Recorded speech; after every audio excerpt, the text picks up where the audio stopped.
C'est toujours un plaisir que de vous retrouver pour partager les regards aiguisés de la presse internationale sur cette semaine d'actualité.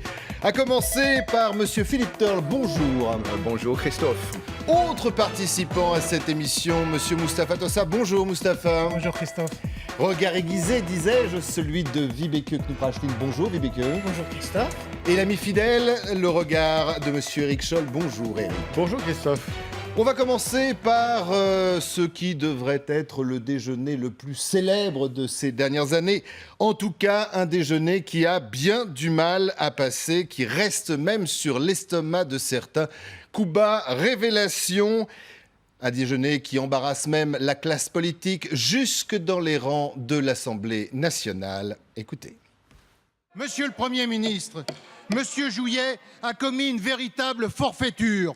Nous demandons solennellement sa démission. Vous n'entraînerez pas le président de la République, le gouvernement et la majorité dans ces polémiques qui ne sont pas à la hauteur de l'attente des Français. Alors, au-delà de la polémique, vu d'ailleurs, on a décidé de mener l'enquête. À qui profite le crime? On verra ça un peu plus tard. Mais qui pourrait être celui qui a balancé l'information? Là aussi, révélation. Ne craignez rien là-dessus. D'abord parce que l'indépendance de la justice sera garantie, et ensuite parce que nous ne cherchons pas qui vous informe. Ce serait d'ailleurs un très mauvais calcul, car on découvrirait souvent que c'est au plus haut niveau que l'information vient. Ah, voilà un élément de réponse. Alors, l'enquête continue. Écoutez de nouveau. La machination, elle vient de l'Élysée. Qu'est-ce que veut faire l'Élysée? L'Élysée veut éliminer tous les candidats potentiels pour l'élection présidentielle. Le président de la République, le secrétaire général de l'Élysée ont formé une machination contre François Fillon.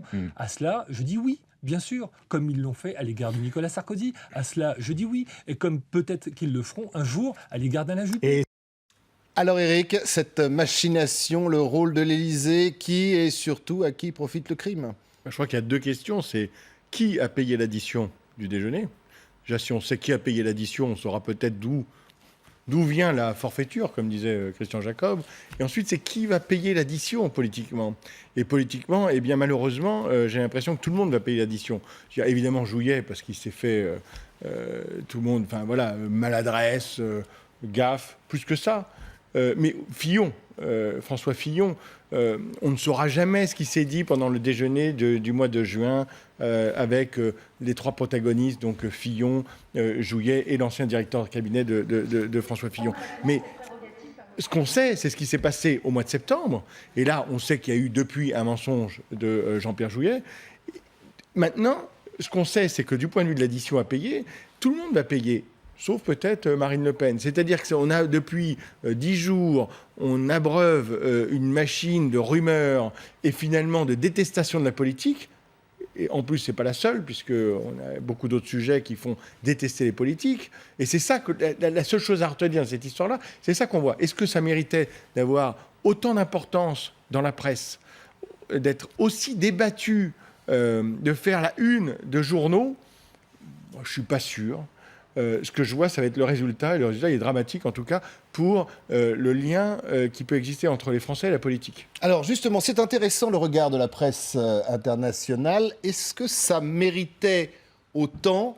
Réponse Mustapha. Oui, ça mérite l'intérêt qu'elle a suscité. Alors la question à qui profite cette forfaiture ou ce crime politique, bon, à mon sens, il profite à deux personnes. La première, c'est Marine Le Pen, parce qu'elle voit l'État UMPS prendre cher, cette complicité entre la gauche et la droite, et ces magouilles entre le Parti socialiste et l'UMP prendre cher. Et le deuxième personnage à qui cette affaire profite, c'est Nicolas Sarkozy. Elle a raté son retour, et là, le voilà maintenant qui donne aussi cher à cette accusation de victimisation. Et tout le monde est contre lui, toutes les affaires judiciaires ont été excitées pour l'atteindre, pour lui nuire et pour l'empêcher de retourner. Avec cette justement clémence clémence affichée vis-à-vis de François Fillon, et cette attaque sur l'Élysée, sur le fameux cabinet noir, et ça tombe bien à quelques jours de l'élection à la tête de l'UMP. Oui, et donc voilà, Nicolas Sarkozy, qui, comme on a dit, avait quelque peu raté son retour. Il y avait beaucoup de gens qui ne souhaitaient pas réellement qu'il revienne. Ben là, voilà, il peut dire à son noyau dur, à l'UMP et à ses amis, regardez, mes alliés au sein de l'UMP, avec la gauche, sont en train de comploter contre moi pour empêcher mon retour. Alors, une dernière chose, Christophe, que la gauche puisse comploter pour affaiblir la droite, à la limite, ça fait partie de la politique. Alors, ironie de l'histoire, c'est normalement ce qui aurait dû normalement être une crise à droite, se transforme par la grâce de cette magie, de cette inattention, de ce manque de savoir-faire, en une crise à gauche. Maintenant, contrairement à ce que dit Éric, vraiment, François Hollande, l'Élysée est dans une situation extrêmement difficile. Il aura à gérer les conséquences d'une telle affaire. Alors, quand on parle de probité politique, en général, je me retourne vers les pays du Nord et vers la Grande-Bretagne. Cher Philippe, chez vous, cette collusion politique, ça ferait quand même désordre. C'est mal vu, d'ailleurs, que les journalistes, comme dirait en anglais, vont au lit avec les politiques.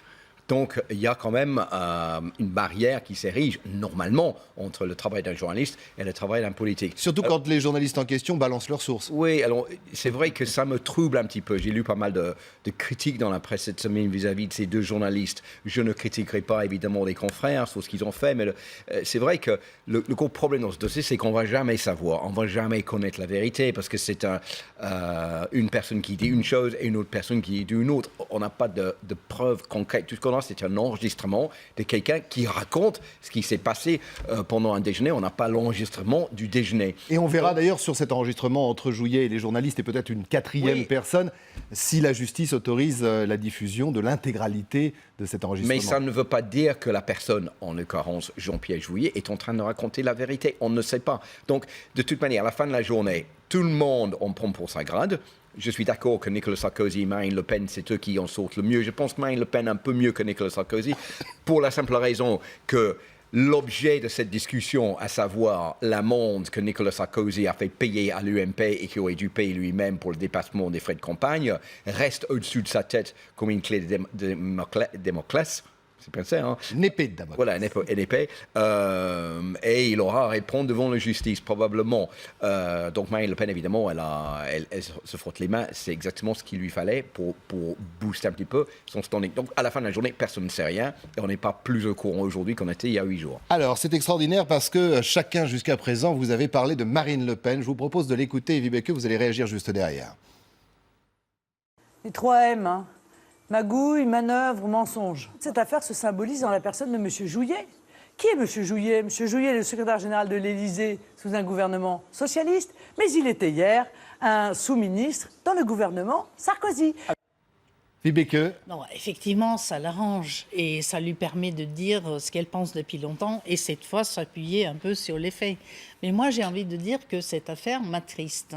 J'ai raté le début parce que j'étais en Norvège. Et quand je suis revenue en France et que j'ai vu que ça remplissait les unes de tous les journaux, je me suis dit, mais de quoi parle-t-on?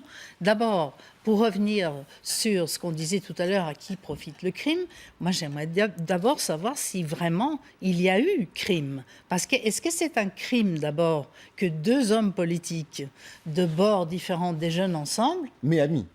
Oui, en plus. Et en plus amis. À ma connaissance, c'est pas un crime. Et est-ce qu'ils ont fait pression à demande de l'un et ensuite sur les ordres peut-être de l'autre? Est-ce qu'ils ont fait pression sur la justice? On n'en sait rien.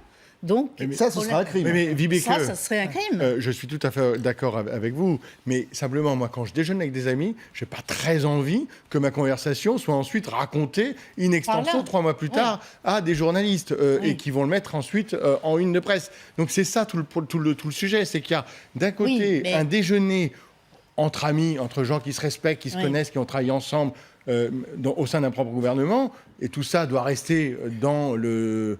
Oui, mais c'est quand même pas ça le crime dont on parle depuis le début. Non, on parle d'une maladresse, une grosse maladresse. Oui, peut-être. Je voulais dire autre chose par rapport à ça. C'est que moi, souvent, enfin presque toujours, quand il se passe quelque chose comme ça en France, je fais la comparaison avec ce qui se passe chez moi en Norvège.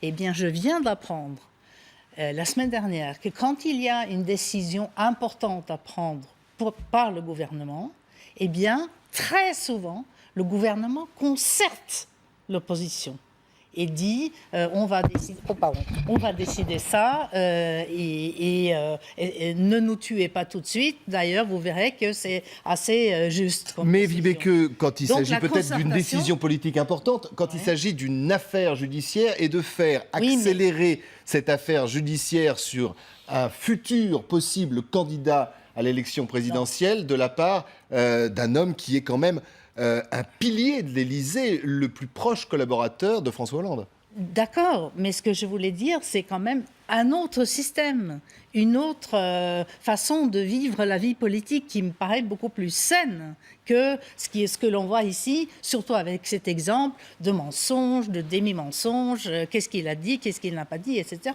En fait, alors si on peut parler de crime ou de faute, ce n'est pas le déjeuner de Juillet avec les journalistes, c'est le fait que Juillet a révélé aux journalistes que François Fillon lui a demandé de faire en sorte que la justice fasse son travail de manière plus rapide pour empêcher le retour de Nicolas Sarkozy. Mais qu'est-ce que vous savez que Juillet a raison Voilà, là-dessus? justement. Alors, c'est la confidence de Juillet. Alors, moi, pour rebondir aussi et analyser la réaction de François Fillon, pourquoi ça n'a pas l'air d'étonner beaucoup de monde? Parce que François Fillon, c'est de notoriété publique, voue une haine froide et glaciale à l'égard de Nicolas Sarkozy. Il est prêt à tout faire pour empêcher le retour de Nicolas Sarkozy, ce qui transforme cette confidence comme une évidence, même si lui dit qu'il n'a jamais dit ça. C'est évident que la guerre entre les chefs au sein de l'UMP est telle qu'ils sont capables de tout, qu'ils sont capables de dîner avec le diable pour empêcher Nicolas Sarkozy. Mais vous imaginez donc tous, vous imaginez que François Fillon pourrait demander au secrétaire général de l'Élysée actuel à ce qu'il appuie sur le bouton de la justice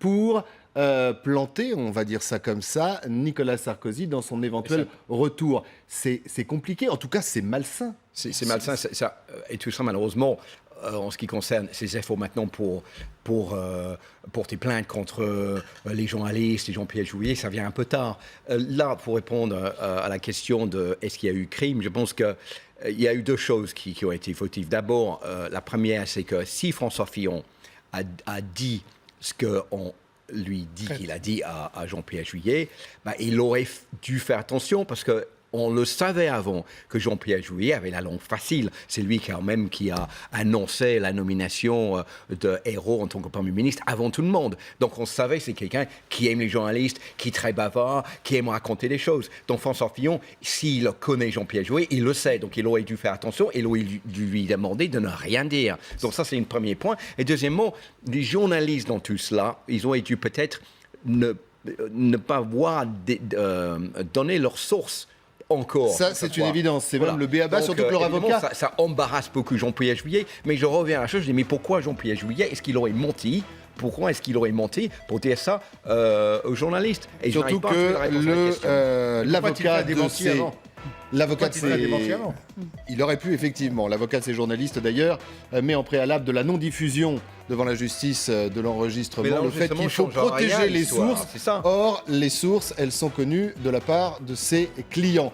On se quitte pour le journal. On va parler de moralisation en politique. Merci de ne pas rire. C'est tout de suite après.